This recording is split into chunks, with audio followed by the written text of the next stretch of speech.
new skill today, and the idea of this is that it's going to improve your planning skills. This is called metacognition. So the idea is you won't just use this in English, you won't use it in all your subjects, you can use this in your own life, for any project you're doing. Hopefully it will work for everything. This is called POW, P-O-W, and its learning outcome is that it's going to improve our planning skills. Okay. So this is an acronym, POW. We need to remember this. We need to remember the stages. The first one is very simply picking the ideas. What is going to work for the project we've been given? Okay. So the second one is organising the notes. So out of those ideas, which ones are we going to use? What order are they going to go in? Even if some are good ideas, maybe they won't quite fit or we'll come back, we haven't got time to do them. So it's thinking about organising. Then lastly, you want to write and say as much as you can about that, write in detail. So I'm going to show you how to apply this to a project. In today's lesson, we're doing some writing creatively, okay? 3 things in our Gothic horror story. You're at home on your own, there's a knock at the front door, you go down to investigate. The idea for this is that we can use our text-to-text connections. Think about other stories we've read. They don't just have to be books, they can be movies, any kind of media which we've seen which has this horror aspect. How can this all work together for here? So the first thing, you're at home on your own. Second, there's a knock at the front door. 3, you go down to investigate. Using those text-to-text skills, we've seen this in so many Gothic horror films and stories that we've read ourselves.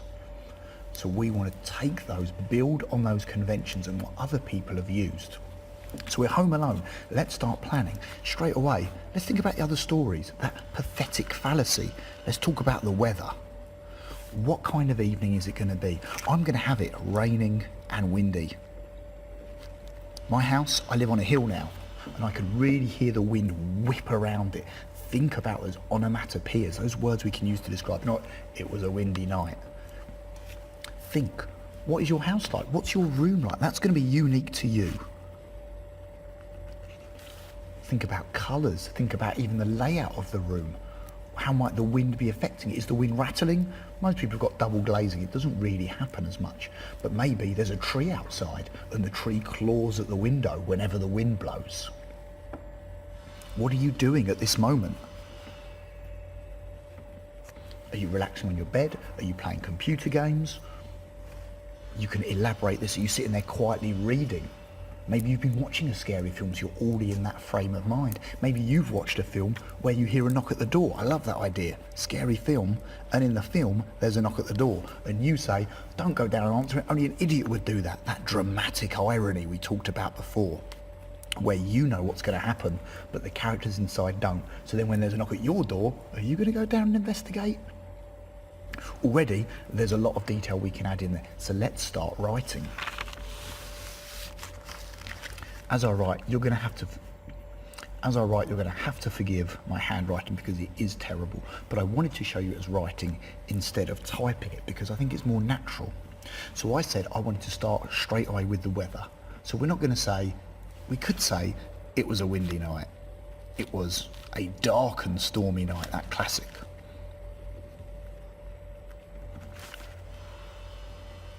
But that is a bit cliched, isn't it? It's a bit cheesy. So let's think about our adverbs.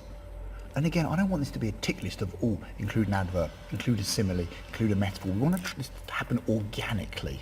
Think about what you've read, steal those ideas. So let's think. Okay. What about fingers clawed at my window? And then full stop, that's it. No more explanation. I want you to read that and wonder what the hell is going on here. Who's clawing at the window? Why? And then we can reveal it's the tree. So again, we don't want you to say the tree's branches. Let's try and vary that vocab. What about the boughs? I think that's how you spell it. Of the tree. And one thing here, I'm leaving a line each time, because this enables me to go back and edit it. So the boughs of the tree creaked and groaned. So again, we've got that personification there. We're making it sound like a person with the fingers, with the groanings, as the wind whipped through it. Full stop. So again, we've got onomatopoeia, and we've got onomatopoeia with whipped, we've got alliteration with the wind whipped. You can really imagine that with it. But I don't like ending on it. The boughs of the tree creaked and groaned as the wind whipped through. As the wind whipped through. I don't know. I don't know if I like that, but we can come back and look at that instead. See here, instead of just saying I was sitting on my bed watching a film, we can say calmly. I'll just say sitting for now. I want to find a better word for that later. Calmly sitting on my bed. My bed. The television. And I've said television instead of TV. I think in this instance it just sounds a bit nicer, you know. The television lit my face with its phosphorant glow. Is that right? I don't even know that's right. Are TVs phosphorant? Either way, I think it sounds quite cool. You can imagine it. It's a dark room. The only light is playing over your face. You can see that in a film, can't you? You go into a room and you see the person just sitting there watching TV. Again, I'd start with another adverb here. Idiotically.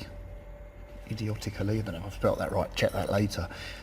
Go through and spell check afterwards, not as you're going along. Just get everything down the page, vomit it on the page if necessary, and then we can look to edit afterwards. Idiotically.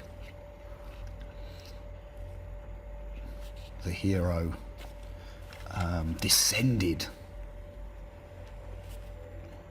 into a televised basement. So we know that this is on the television now. I've not said on the TV, the guy descended into the basement. We've tried to include it all in there. Into the televised basement. So here we'll just start with a pronoun. So I, is that a pronoun? No, I can't remember. I shook my head in disbelief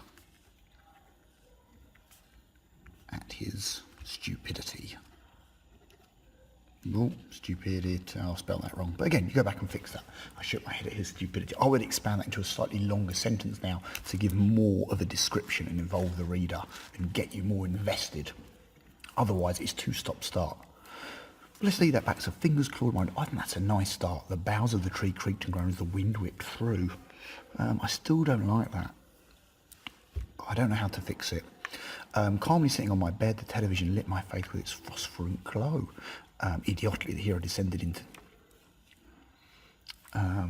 so I think that needs more there, into the phosphorant glow. Maybe I watched the hero. So get rid of that. Actually, get rid of that adverb. So I watched... I calmly observed. Just to show that, actually, I'm not bothered by this. I'm not scared. I calmly observed the hero. And then we can have idiotically.